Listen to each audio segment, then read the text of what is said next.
Ladies and gentlemen, welcome to today's video. I'm Infidem, and today we'll talk about round 3 of this Grand Arena Championships, and I will be doing what I've been doing the past few videos, which is basically reviewing post-action what I did in this Grand Arena, and I'll talk about what I think are the points that I like the most and which ones I didn't enjoy as much. Let's dive right into this. So first battle I did was CJ versus Ray. This is a battle I've done like 3 times by now. Everybody places this Ray comp, and CJ Starkiller Malachus just destroys it. So not really a whole lot of point to talk about it. You just kill Calcastus, then Ray, then ban, and or ban, then Ray, and you're chilling. But the thing about this JC is that we both went incredibly heavy on defense. So as you can see by the extra things that are there, Jabba, JMK, Leia, and Slacker, we have to figure out a way through this. There's also Gungans in the top side zone as well as Reva. So let's see how we handle this situation. So for whatever reason, I didn't really get to play against JMK CAT GK this whole season yet. So I was pretty nervous really about heading into this battle because I feel like this team is really the strongest one out there. So I used one of those Sith level ignore taunt datacrons, which will apply deceive to the, you'll get deceived applied to the weakest enemy, which is Cat, right? Cat's going to be weaker than GK. So you can just link Cat and JMK, and I feel like that really helped with this battle because you reduce a little bit on the JMK damage, and he takes more turns than GK, right? He does more abilities, so it helps with your roll charge meter a little bit more. And then the AI didn't just strictly focus Sith Eternal, despite the ability to ignore taunt. They will shift around their focus a little bit like they would in a 5v5 battle. So they don't just focus on my JMK, on my C. There's also this huge mistake from JMK. If that healing immunity goes to my Sith Eternal, it's a big problem. But in this case, it went to Daka, which is fantastic, right? Because there's a lot of healing that I wouldn't have had otherwise. So I can say that I had very fortunate RNG to make this work. Also neat trick there, just auto when you start linking one unit to link the other a bit faster, right? Rather than clicking the unit. And then yeah, just focus JMK, right? I can ignore taunt, so I don't have to hit GK. So I just hit JMK. And this is very fruitful because you will eventually land shock when he doesn't have tenacity up, right? Well, here, a bit unlucky. Now I do, and shock prevents the tenacity up, and it prevents the crit damage immunity from GK, and then you killed JMK, and you're super happy about this one. But I don't know if it's very easy to replicate. Now this battle is one that I had played before, so I went into this one with pretty high hopes for Jedi Master Luke versus Kylo. But this Kron had nearly 400% armor pen. So did the JMK one, by the way. So my opponent's datacrons were completely stacked, and that shifts the dynamic of the battles by quite a little bit. So here, this say we didn't just one-shot JKR when I played this battle the first time, and here it does, so that feels pretty bad. Not a whole lot I can do about that, unfortunately, and well, Kylo just completely destroys people here. And then one of the other pleasant discoveries that we did throughout this 3v3 JC is oh yeah, can we try Reva versus Jabba? And yeah, it works like an absolute charm. This is amazing. It's a really cool counter. You have way too much damage, really, so you just kill Bausch Leia before she, she wrecks your team, really. So you sustain, you kill the Crescenton, really, because you don't have a whole lot more abilities to go through that taunt, but you have a ton of damage, so the tank won't do enough of a job, and then you kill Bausch Leia and Jabba, and you're pretty happy about things. I'll just show you the Bausch kill, and once Bausch is dead, you'll just trust me that Reva wins here.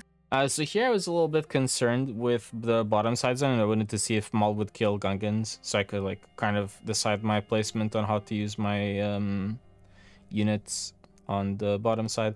Here, we're just using Maul and seeing how things work out, really. Because I heard this counter works. Eventually we land on something I like a little bit more, which I'll show you down the line. Actually, I can show you it afterwards. I'll skip right to it. But I couldn't get Maul to work. I did hear that it works. I don't know if with Maul I should have just used my stacks at that point of the battle, but it feels like I want to hit the generator, or at least I believe that's what he want to do. But I'd have to watch more of this team. It just didn't work out. Yeah. Alright, so instead, what did work out was Traya Savage, which I was actually pretty pleasantly surprised. I didn't know that this worked as well, because this would have saved me a ton of JCs. Not really. I did win out every JC prior to this one in 3v3 this week, right? So it's not that bad, but I feel like it would have helped me a ton in placing my offense in a better way. Here, keep in mind, right, Jar Jar has a ton of evasion, so your Nihilus AoE will take a while, but it seems like they just don't kill your Savage, and your Trey doesn't really take a turn. She gets TMR'd or whatever happens here. Yeah, that, you know, I think she got completely TMR'd 100-0. So that sucks, but it turns out that eventually you do grind this one out. You kill the generator twice, and then you're chilling. Yeah, then you kill people. So this is pretty cool counter. Pretty happy with it. Anyway, let's backtrack a little bit. Here we're gonna play Leia to clean up the Kylo. In this situation, we left it kind of preloaded, right? We did kill Hux, but notice here that Kylo doesn't have any advantage, which is pretty nice. Use third here to stealth Drogon. You want Leia to eat up the damage, not anyone else. And now notice that Kylo doesn't have any advantage on him yet. So you can get some crits, and he doesn't use any other moves that generate advantage, so we're critically hitting Kylo, and now Drogon comes in clutch with this middle ability. We kill Kylo, and now Leia doesn't feel that bad, but, you know, again, it is a very expensive cleanup, but this Kylo is not a joke. This team is an absolute menace, especially with 400% armor pen or whatever it was. And then to kill Leia, I don't think I had very good options, but, you know, right now Bane is pretty much a get out of jail free card. He just makes things work that perhaps they shouldn't, and Bane just smashes this Leia team in, you know, pretty well, just like your typical Bane fashion, right? He does AoEs and he kills people, so pretty pleased to see Bane winning here. Backwall didn't really have much, but the difficulty lies in getting through these front walls. I believe that's what our opponent was going for, and, you know, eventually may be a problem. Foreshadowing in a spoiler warning type way, but all right. And then here we fight a very interesting comp. So this one, it has a stormtrooper there, first order stormtrooper, and basically the part that matters here is that on that level 9 it says that the allied leader gains 50% offense and armor pen. So when you play against Lord Vader, he's dealing so much damage. You're gonna notice in a little bit. But the way I play this one first, I'm gonna try to get the Disintegrate on Royal Guard first, and then Stormtrooper. I don't know if that's wrong, because usually you do want to nuke Royal Guard, but I don't know if Stormtrooper, like, the issue is that they both last too long. I wanted to see if I could get through the Stormtrooper, but you kind of can't either. But look at that damage they're doing to a G-Mando. This is not usually the way this battle works out, right? Like, if you're used to, like, this one, which I've actually been fortunate to play the last couple of days, because this is a counter that hasn't worked for 4 months, right? The damage is insane. You'll notice in a little bit. Like, look at this AoE, for example. OG Mando is getting completely slaughtered. You'd assume that I don't have mods on him, and he actually dies once. Here I have to use middle, so he gets the CC up, so he can use his Disintegrate. And look at Fennec. She's nearly one shot, but survives 100k. And that means, ladies and gentlemen, that we do kill the Lord Vader, pretty much, right? Because we did survive that at 1 HP. So this team is very good. I think if you have Thrawn instead of Royal Guard, way better. I'd assume so, at least. I could be wrong, but yeah, I mean, you know, you don't want your Lord Vader traded for Fennec, so that was a pretty cheap counter that we got away with. Then this Reva team has 375% armor pen. Based on my previous experience playing Malgus versus Reva, a little bit more armor pen and they will kill your Malgus. So my option here was to go for a 2-shot, because at this point I believe that I have to go for, you know, a clear strategy, and being efficient doesn't matter too much. Also here I'm on the PC client, so I'm just playing on forfeit. Like, so it's easier to back out of the battle, really. What happens? Well, we still, you know, we do some progress. There, 7 Sister died, but yeah, we'll lose still the battle, which is okay. And then we send Malgus, we clean it up, nothing new there. And then I tried Aphra versus Padmé, because people told me that it worked in chat, so I had to give it a try. I don't remember what exactly I had in... Oh, I remember. It was Malik Watt, because I don't have my Watt on defense. I am that crazy guy, but I just put my Geo Soldier with Trench instead of Watt, and keep Watt versatile on offense, because you never know when you may need him, and I feel like the value that he brings to my defense isn't that high anyway. So here I believe that I probably should focus Padawan Obi-Wan, but he was also counterattacking me, so like I just ended up going for Padmé. But this gets very complicated. Padawan Obi-Wan just is an absolute Giga Chad. Look at that damage he does. Well, him and Aphra and Ahsoka. So that kind of sucked. We do clean this up with Malak, but yeah. Tough team. But yeah, this GC doesn't really have a whole lot more going on that's interesting. I ended up dropping way too many battles, and my opponent was going for the full clear, and I was already like 40 banners down, so let's skip to the other account. I'll also just end up with this Sidious one though. Alright, so this was another GG stop, and we did Bastille Jedi. Same as we did the other few times. The only difference is I'm 2-1 against this GG team using this counter.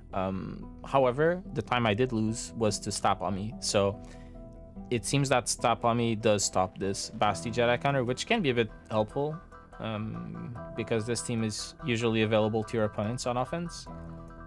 So I think if you're able to stop that with the stop Omicron, it may be of good use. Plus, the Omi is going to be fantastic in 5v5 again when it's back, so there's also that. In 3v3, it's not that bad, but I think the team is just so much better in 5s. Here we did play Padmé versus... we played Aphra versus Padmé to see how this one would work out. I believe here the assists do no damage, though. I believe it was that Datacron.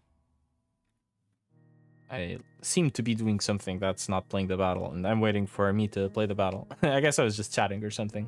Let me just check if that's the case. Yeah, it is. So, team like this doesn't really pose a threat, but I don't think we'll see many Padmé teams like this anymore. If you have a spare Padmé, there is no way she's not going to go with like a Queen Amidala or something. Assuming that's the case, right?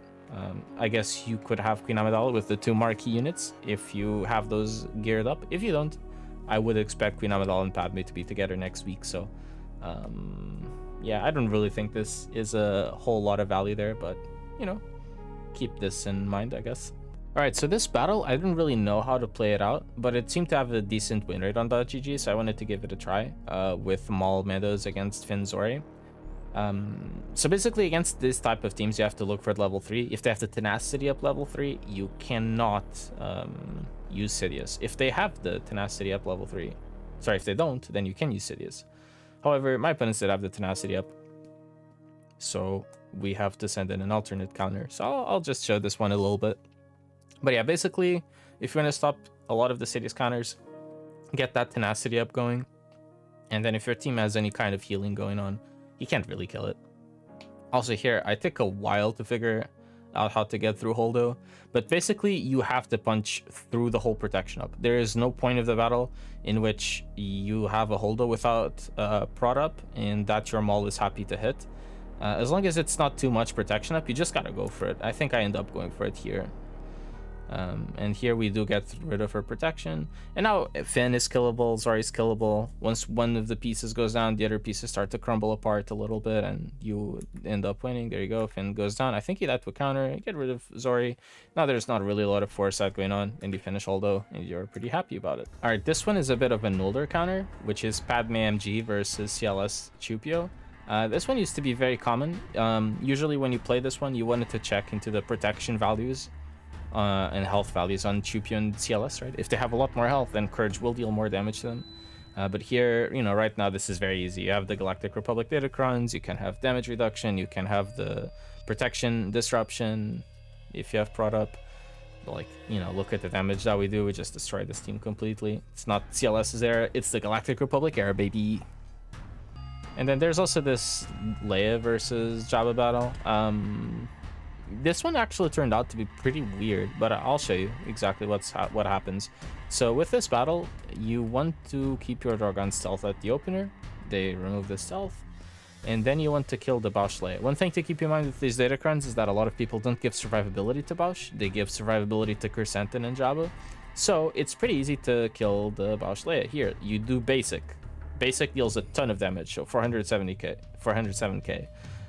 The first basic that Drogon does on his turn is basically a nuke, so you want to use that to your abilities. But now this part of the battle is very weird because it takes a long time to get through these guys. Eventually you get ambush, and now the correct way to play this battle is to get Chrysanthemum low enough so your ultimate kills Chrysanthemum and you get the revive on Drogon, and that way you can kill Jabba, and you know, we're eating good here. So alright, I believe the rest of these battles turn out to be somewhat interesting. This Sidious one. So Sidious can kill Trench, but again, level 3. What do they have? Tenacity up.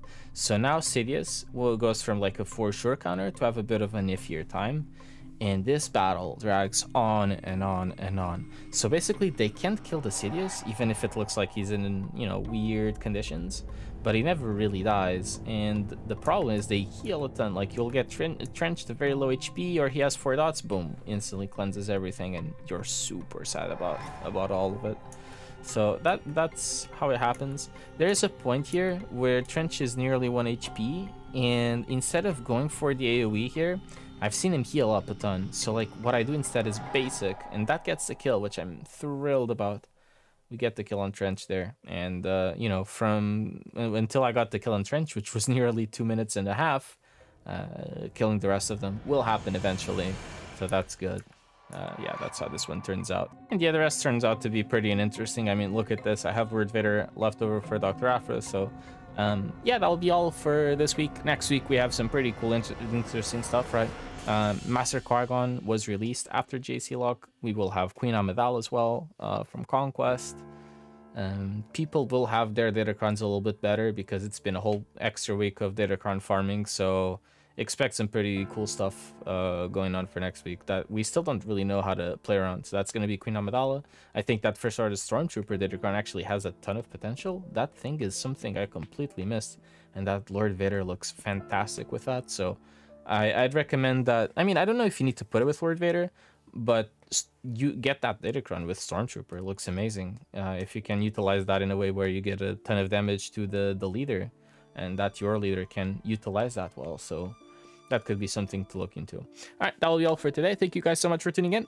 I'm Infidum, and goodbye. If you enjoyed the video, like and subscribe. It really helps out with this type of content, so I can keep delivering and knowing that you are happy about it or not. So yeah, bye.